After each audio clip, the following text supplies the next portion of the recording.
Hello and welcome. So today's video is going to be all about a witch trial that took place in Leicester.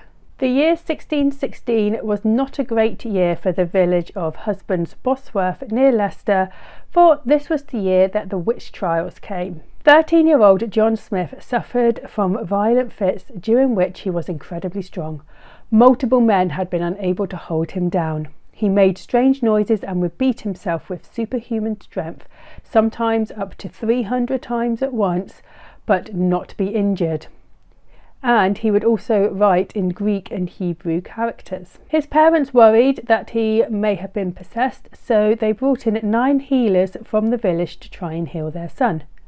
These healers would chant a counterspell to try and rid the boy of what was troubling him.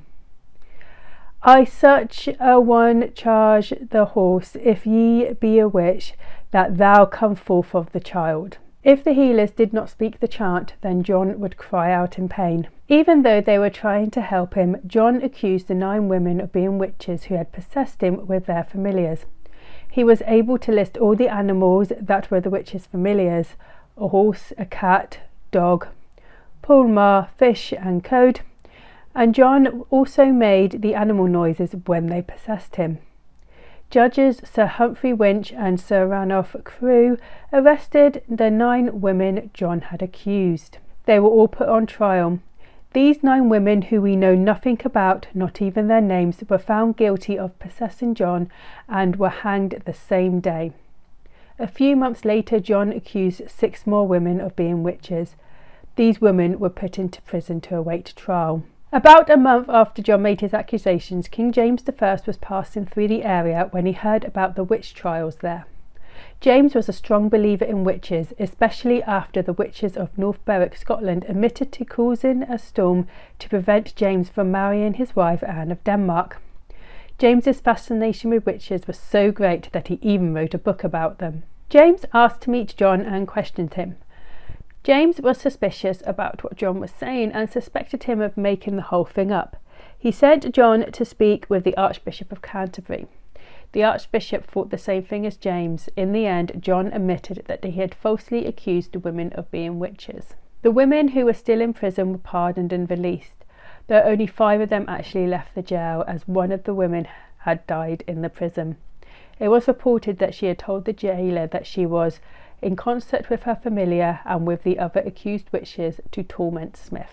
She had made the jailer promise to keep what she had said a secret.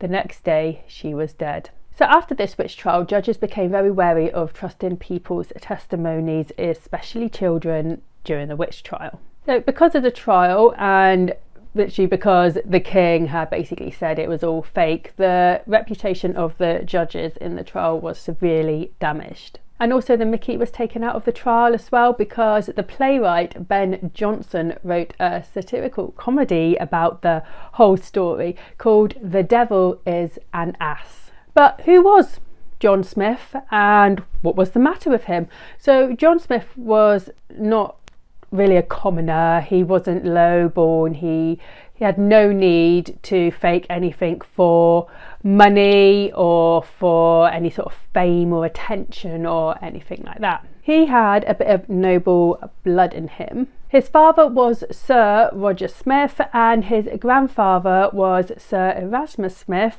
the Lord of the Manor. But what was it that John was suffering from that made him act the way he did? Now, it has been suggested that John was suffering from epilepsy or hysteria epilepsy. There had been said that John had been suffering from these fits for a while, since he was like a younger child than what he was. This would obviously explain the fits that he's having, but because there was not that great of understanding around illnesses and diseases and that at the time, people could have thought that he was being possessed by demons, which caused him to lash out at himself in a certain way. But why did John turn on these women who were meant to be helping him and accuse them of possessing him?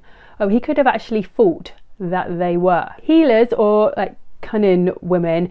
They walked a very, very fine line between making someone better through like natural means, like making up a potion with it's like natural herbal products that could help, and performing witchcraft. With what we know now of John possibly suffering from epilepsy, no amount of chanting was ever going to make him better. So when he wasn't getting better, this would probably make him think that the people who were meant to be helping him were actually keeping him in the state that he was. Anyway, I hope you enjoyed this video. If you did, like and subscribe, and I'll see you next time. Bye.